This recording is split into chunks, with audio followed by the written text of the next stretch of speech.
लग्नाचा दिवस उजाडला होता. गावातील सर्वात मोठ्या मंगल कार्यालयामध्ये आरती आणि समीरचं लग्न होत होतं. दोन्ही कुटुंबात आनंदाचं वातावरण होतं. पाहुण्यांची गर्दी, ढोल ताशांचा आवाज आणि फुलांचा सुगंध सर्वत्र पसरला होता.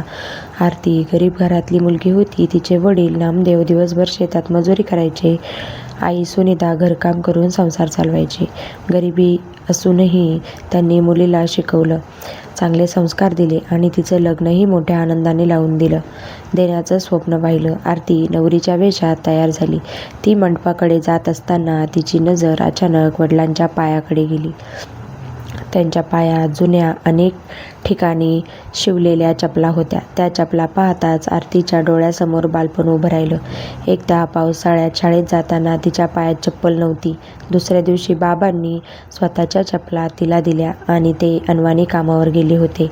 आणखी एक दिवस आठवला. आरतीच्या कॉलेजची फी भरण्यासाठी बाबांनी नवीन चप्पल घेण्याऐवजी त्या फाटलेल्या चपला पुन्हा शिवून वापरल्या होत्या. आजही त्याच चपला आरतीच्या डोळ्यातून अश्रू वाहू लागले. ती अचानक मंडपातून खाली उतरली. सगळ्यांना वाटलं काहीतरी अनर्थ झाला. ती वडिलांजवळ गेली, त्यांच्या पायाशी बसली आणि त्या चपला हातात घेतल्या. बाबा, माझ्या आनंदासाठी तुम्ही आयुष्यभर स्वतःच्या इच्छा मारल्या, पण आज तुम्ही स्वतःसाठी नवीन चप्पल घेतल्या नाहीत. नामदेव हसत म्हणाले, अगं, आज माझी मुलगी नवरी झाली आहे. माझ्यासाठी यापेक्षा मोठा आनंद कोणता?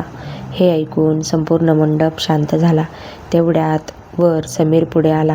त्याने माईक हातात घेतला आणि म्हणाला, आज या लग्नात माझी एक अट आहे.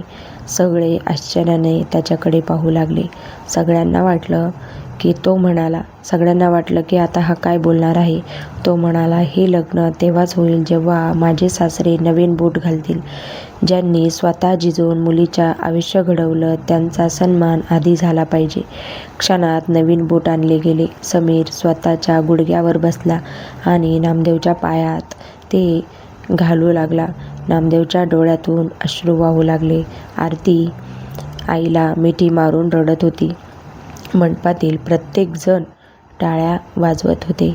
तेवढ्यात समीरने आणखी एक घोषणा केली. तो म्हणाला, आजपासून बाबा आणि आई आमच्यासोबतच राहतील. त्यांना आता मजुरी करायची गरज नाही. त्यांनी आयुष्यभर कष्ट केले. आता त्यांना फक्त आनंद जगायचा आहे. हे ऐकताच आरतीला अश्रू आवरले नाही.